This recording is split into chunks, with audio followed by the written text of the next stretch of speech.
chapter 16. Let's start in verse 16. John 16 verse 16. Sa dili madugay, dili na ako ninyo makita apan tapos sa mabubong panahon, makita na usab ako ninyo. Pipila sa iyang mga tinun-an, nanutana sa ilang mga kauban, unsa bay kahulugan ni ining iyang giingon kanato.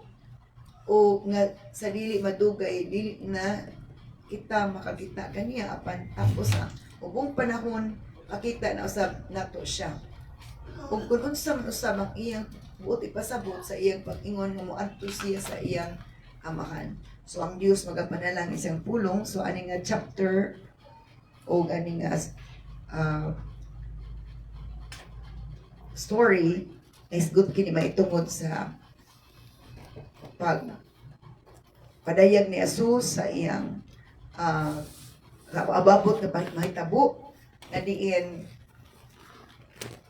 matiun o kaguol ang mga tinun-an niyang mga tao apan ang ilang kagulanan ay mapulihan o kalipay. So yung din sa dili madugay, dili na ako ninyo makita. Mura pag nabilin-bilin na. Murag ug sa ato pa na namilit na. Apan tapos sa mubong panahon, makita na usab ako kaninyo. So murag negatibo, sad kaayo ang iyang pagsulti ani nga panahon na kay may tubod ni sa iyang umaabot nga kamatayon. Yun siya pipilak sa iyang mga tinuan, nangutana sa ilang mga kauban, unsa bay kahulugan ni ining iyang giingon kanadto nga dili madugay, dili na kita makakita kaniya apan tapos sa mubong panahon makita na usab nato siya. So ani nga verse 17, this speaks about Jesus crucifixion, Jesus death or crucifixion to his resurrection. Sa iyang pagpalansang sa krus o angtod sa iyang pagkabanaw nga mubong panahon sa dili madugay, dili na ninyo ako makita apan atud pa sa mubong panahon makita na usab ako ninyo. Unsa may usab ang iyang buot ipasabot sa ingon mo adto siya sa iyang amahan. So aning nga verse pud sa verse 17 naghisbot siya sa crucifixion to resurrection to his ascension. So sa iyang crucifixion to resurrection mo nang kasub-anan. Pero sa iyang ascension, sa iyang pagka-banhaw, by the way, to ascension is joy. Sa iyang death is muna ang kagulanan, pero sa iyang resurrection is kalipay paingon sa iyang ascension, sa iyang pagkayap.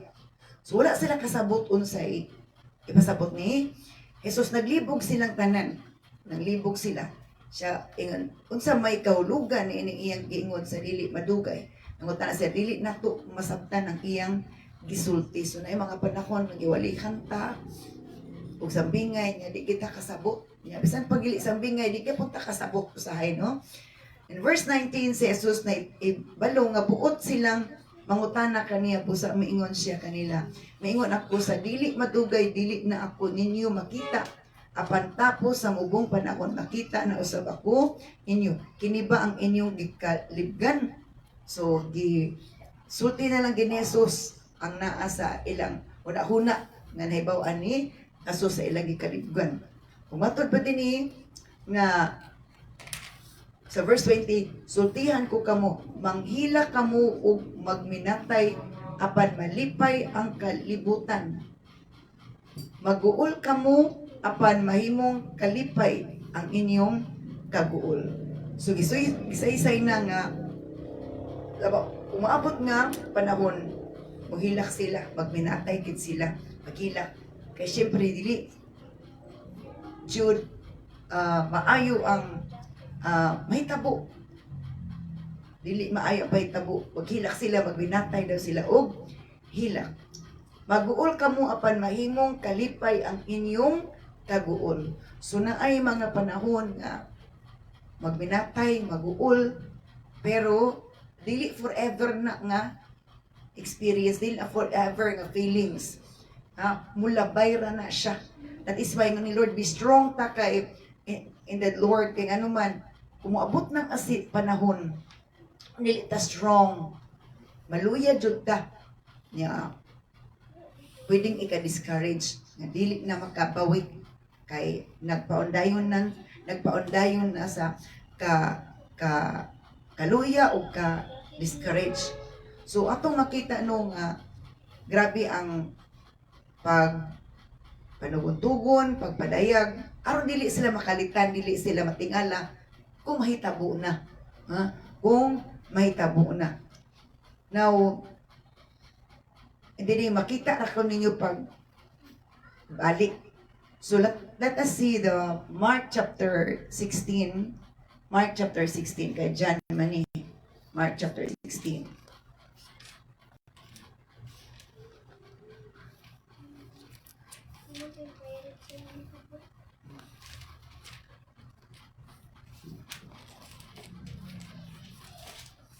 In Mark chapter 16 verse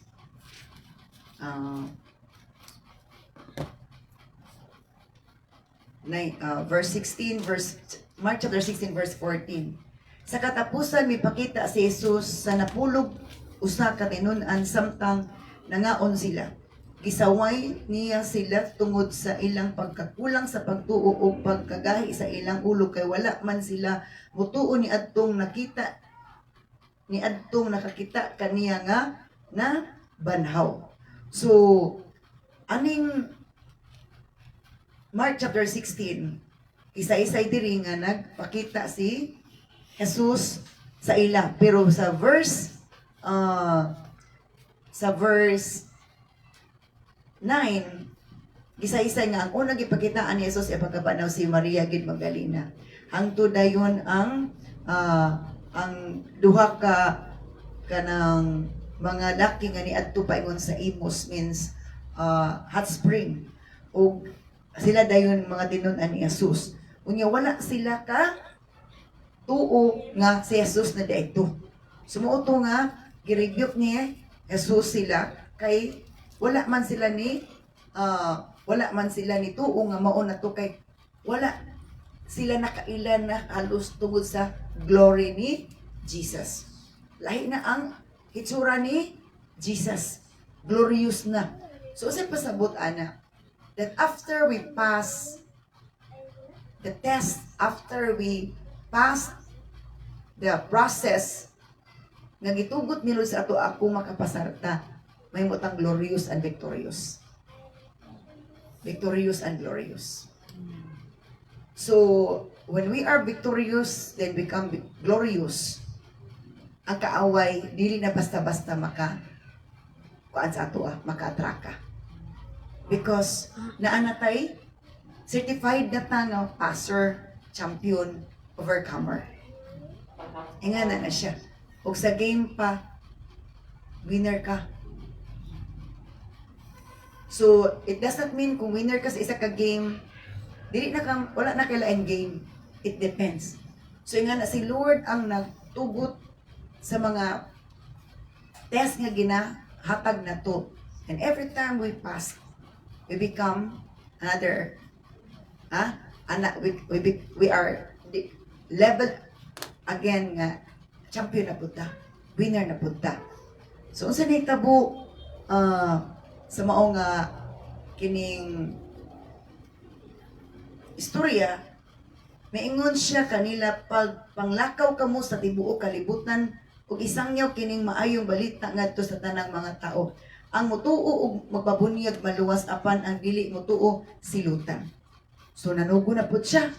Pag humaniyag tunga sa ilaha, human siya na banhaw, patud pa nanapoy gisugo ni Jesus ay mga tinun-an nga manglakaw sila sa tibuok kalibutan ug iwali ang maayong balita sa tanang tao, ang mutuo ug magpabunyag maluwas. So ang mutuo sa pulong sa Ginoo maluwas. Pulong sa Ginoo tuhan, dili ang pulong sa doktrina sa simbahan. Pulong gid sa Ginoo. Kay mao na ang basighanan sa diyang mga tubang tas Ginoo panahon sa Judgment Day. Dili ang doktrina sa simbahan, dili ang pagtulunan nga gihimo sa tao, kundi dili ang pulong sa Ginoo. Ug matod pa ni ang mutuo ug magbabunyag maluwas apan ang dili mutuo silutan. So kaang tao bisan pa di ay wala pa siya namatay kundi siya mutuo nanay silot. Nanay hukom. Bisan sa Marcos mani sa John chapter 3:18, ang dili mutuo gihukman has been judged already for not believing. Sumuna ang bantayan nato. Nga kung dili data mo tuo sa pulong sa Ginoo, gihukman na tao. Kita ray naghukom sa atong kagalingon. Murag ingani ba estudyante, kung gipa-eskwela ka sa imong ginikanan mo niya, di ka mo eskwela, ikaw ray nagdaot sa imong ugma. Di ba? Ikaw ray daot sa imong ugma, dili ang ginikanan. Kay andam na aman ang ta, pero wala man jud kanitong alaala ginikanan ng eskwela. So nga ang tao nga dili mo tuo sa pulong sa Ginoo, magbalingog-lingog. Murag walay respeto sa pulong sa Ginoo. Walay gana sa pulong sa Ginoo, murag walay bili ang pulong sa Ginoo. It means ni balibad tag langit. Dili tag gustog langit. So ang dili ko na mo tuo ug bautismo silutan. Ug mao kini ang mga timaan nga mabatunan sa mga mutuo. Sa akong ngalan maghingilin silag mga yawa ug manulti silag lain-laing mga sinultian. Unsa daw kuno ang kanang mga timailhan. Ha? These miraculous signs will accompany those who believe. Kadtong mutuo na ay mga milagro ang mga mahitabo, makita, masinati.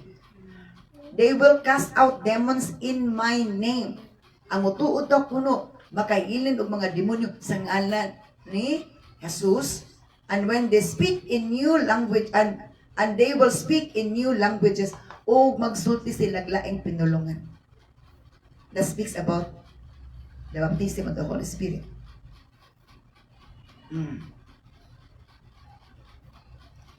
Kung matod pa din they will be able to handle snakes with safety, and if they drink anything poisonous, it won't hurt them. They will be able to place their hands on the sick and they will be healed. So gisay-say diri nga after nga sa matuo makahilin og kaaw agilin og daw espiritu unya makasulti mga lain-laing pinulungan. Una ay mga challenges maabot sa tong kinabuhi, matud pa na mga challenges makagunit og bitin dili og makainom og mga ilimnon nga makahilo matud pa dili kuno unsa pasabot ana na posibilidad nga ang kaaway sa iyang kasuko iyatang hiluan mga alagad si Ginoo para lang gyud nga mawala. So unsa man na nga kasagara hilo karon nga ang hilo karon nga ni kuyanap. Unsa man nga hilo karon ni kuyanap nga daghan na hiluan? Doktrina. Di ba ang hilo is makautro sa imong gibati. Makautro sa imong immune system, makaguba sa imong immune system. Hangtod matay ka kung dili kaya. So nga na ay mga poisonous nga kuan karon, mga teachings nga kuan patud pa moabot man kanina kung naanak ka empowered tumutuotan ni Lord, dili ko na makaunsa nato. Dili na makaunsa nato. As we continue to believe in Jesus. Hallelujah. Ug matud pa ni they will place their hands on the sick and they will be healed. When the Lord Jesus had finished talking with them, He was taken up into heaven and sat down in the place of honor at God's right hand. Okay. Pag kuman gigsulti ni Jesus ato, ni kayab na din siya. Motong gingon kini sa John chapter 16. Nga makita, mawala, dili na ko ni makita. Pero kajut ko ninyo di makita. Kung makita ra ko niyo balik. Muna tayo, Hamanang istorya. Nawala dahil. Suman sa iyang message nila, final message sa iyang existence diri sa kalibutan, physically. Ni kayab na din siya. So, importante gid ang word. Ingana ka importante ang word. Kung ato tagag-importansya ang word, kung ato ka nang tumanon ang word, na ay mga milagro mahitabo. Pero walay bili nato ang pulong sa Ginoo, may nga Christian tao niya. We don't have the appetite of the word of God. Mo na Christian. Christian. Ang tiyan ra atong tagaan og pagtagad sa pagkaon. This is very painful, this is sharp, but this is reality. Kung gusto taglangit, maninuod ta. Dili ka magtiaw-tiaw ta. Dili tiaw-tiaw ang pagtawag sa Ginoo sa atong kinabuhi. O wala pod ang yawa ng tiaw-tiaw nato, naninuod pod siya, o maninuod ang yawa, ni wala ta naninuod. Watch out!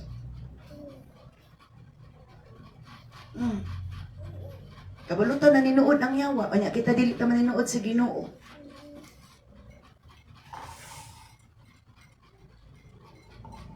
Makadungog tag sakit nga wali, dili ta ganahan.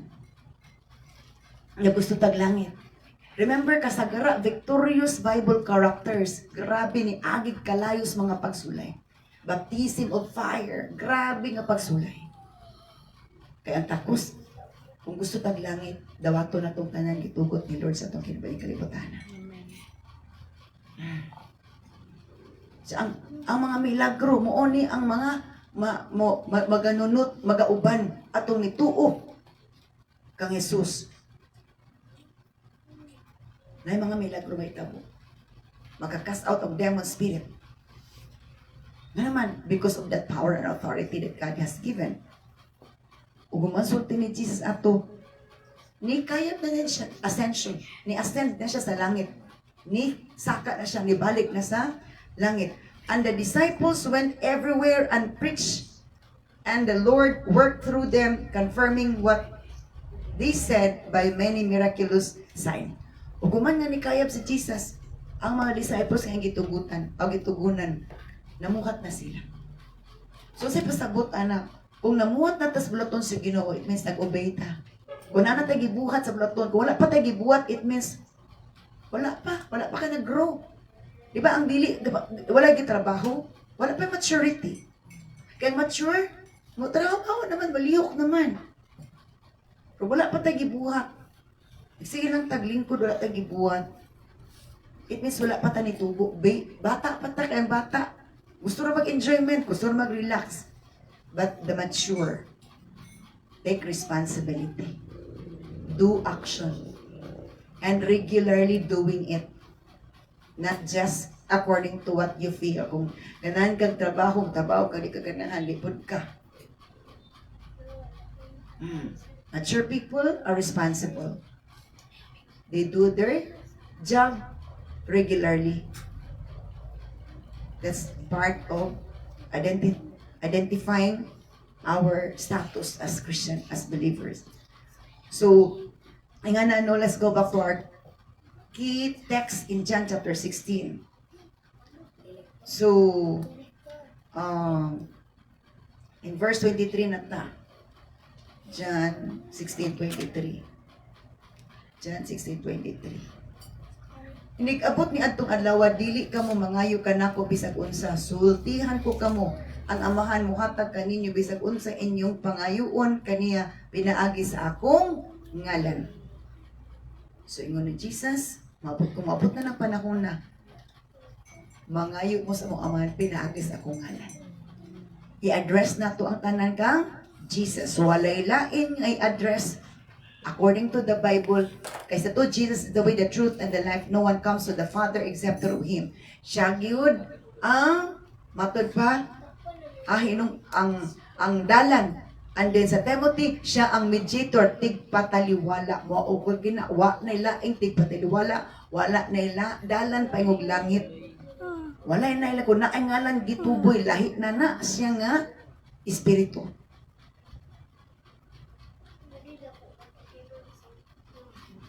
Kung remember, manubag ta sa atong gipangsulti, sa atong binuhatan. We will give accounts to our deeds and our words.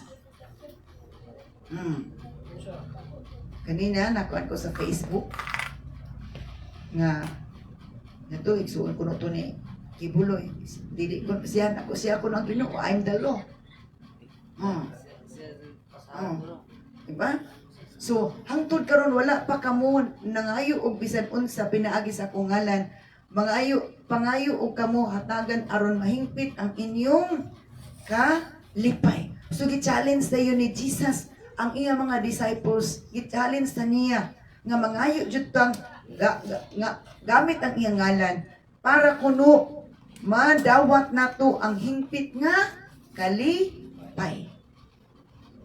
Kabalo gid siya nga atong kalipay des kalibutan is just a little gamay ra. The true joy, the genuine joy is coming from the Lord. At bisag ikaw ra nag-inusara, you are alone but you are not lonely. When God is with us, if you are already grown up Christian, even if you are alone, you are not lonely. Why? The presence of the Lord gives us joy. The message of the Holy Spirit when we are alone, while we are communicating with the Lord, gives us joy and peace and meaning in life. That truly He is real, He's alive. He's speaking to us. So, ingana no, in verse 25, gisulti ko kini kaninyo pinaagig mga sambingay apan moabot ang panahon nga dili na ako mogamit og mga sambingay kundi gusulti ako kaninyo may tungod sa amahan pinaagi sa yanong mga pulong. Sumabot ko na panahon dili na sambingay ang isulti ni Jesus but yanong mga pulong na.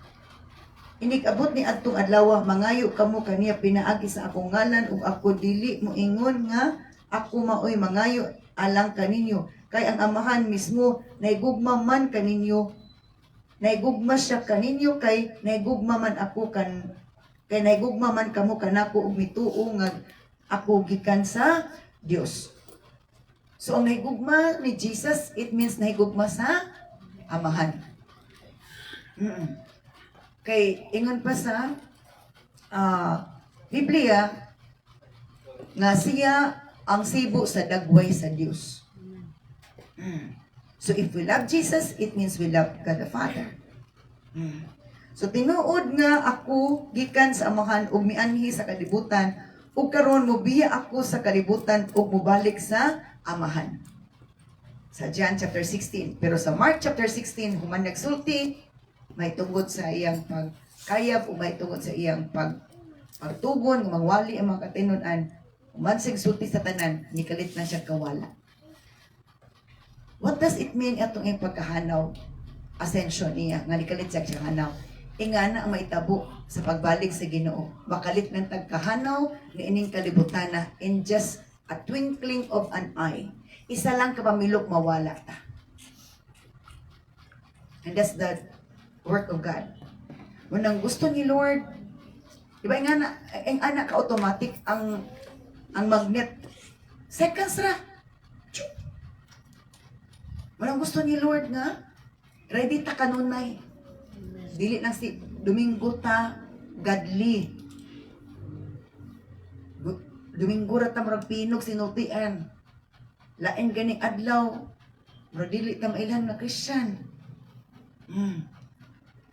Dili ra bagid I believe dili gid siguro Domingo siya mo balik ini balik. Domingo daghan mabinuotan. Diba? Daghan mabinuotan og Domingo. Diba? Unya dili pud og tan-awan mo sa Bible, dili pud adlaw siya mo balik. Ito, nagpaabot na sila pa. Nga naman. Diba, always ready ta. Nga naman.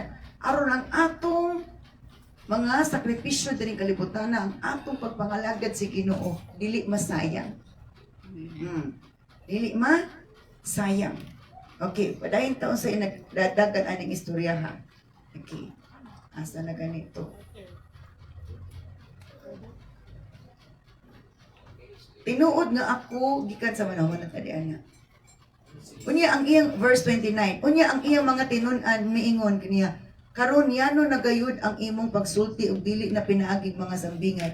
Naibalo na kami karon nga nasayod ka sa tanang butang o wala ka makinanglan nga aduna pay mangutana kanimo. Busa mituo kami nga ikaw gikan gayud sa Dios. So ana pa sila ni tuo. But we matod pa sa pulong suno, ni tuan na pa sila ni tuo. Now we understand that you know everything and there's no need to question. From this, we believe that you came from God. Anak pa sila nito. May mga panahon nga, primero sulti, di pag yun. Along the way nga, mamati lang ka, mamati lang ka. Mo lang yung sabton ang mensahe ni Lord, makasabot ra jud ka. Pero dili jud ka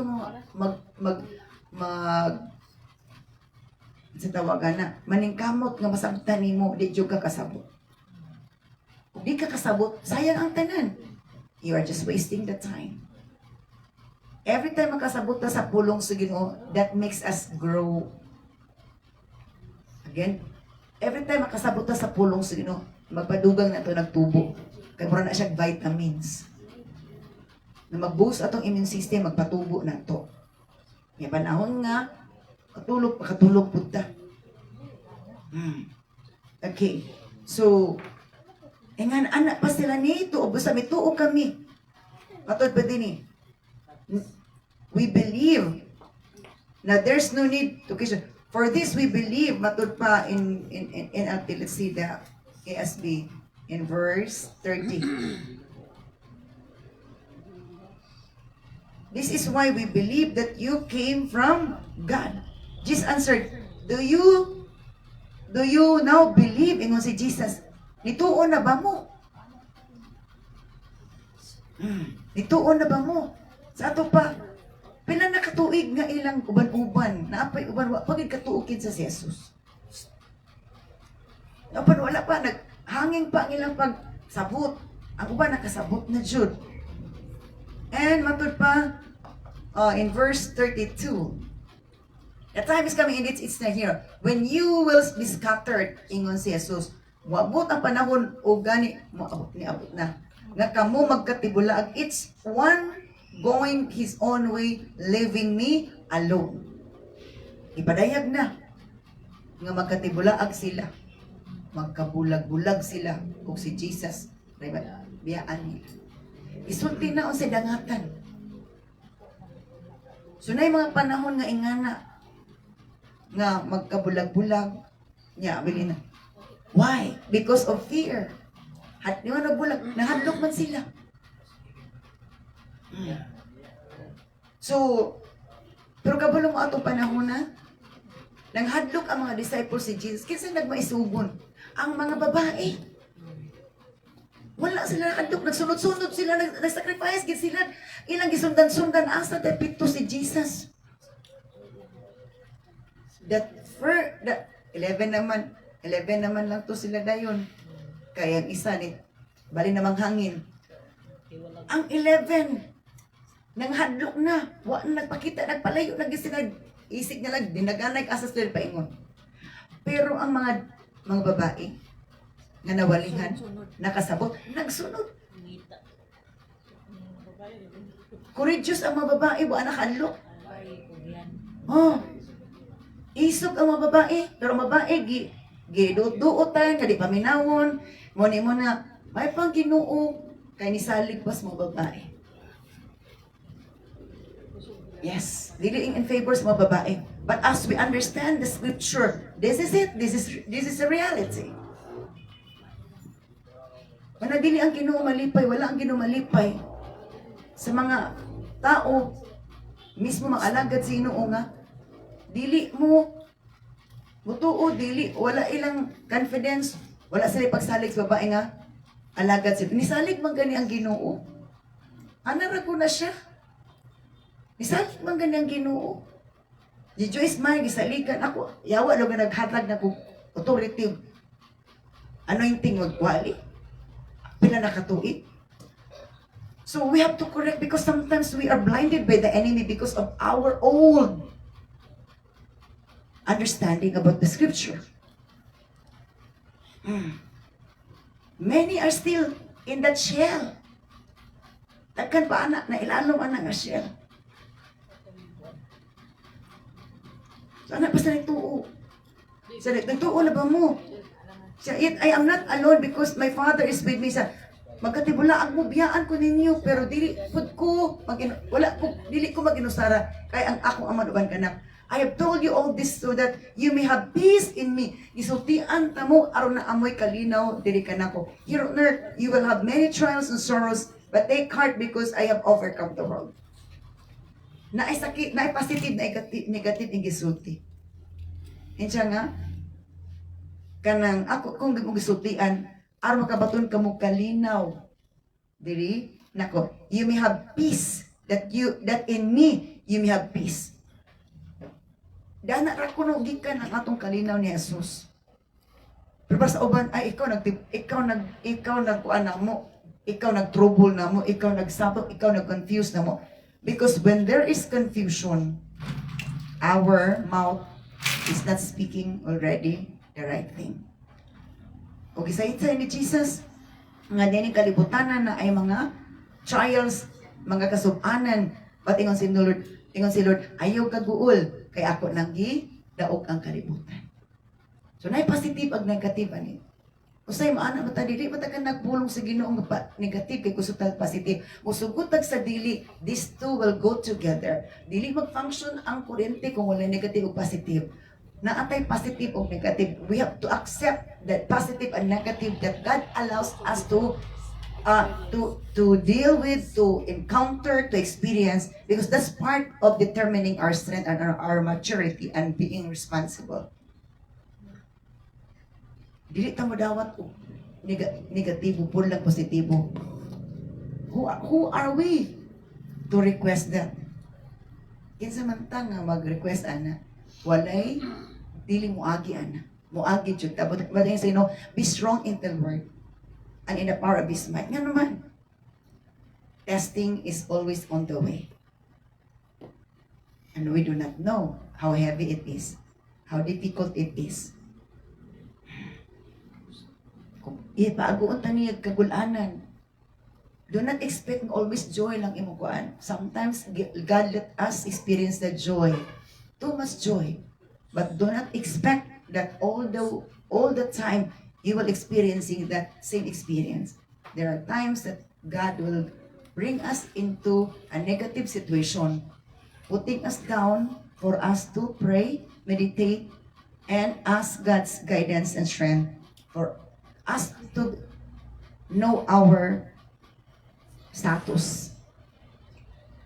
O strong bata, strong pa bata, ligon pa bata. Wala, dili ma-identify nga itong kaliguan diya sa kalipay.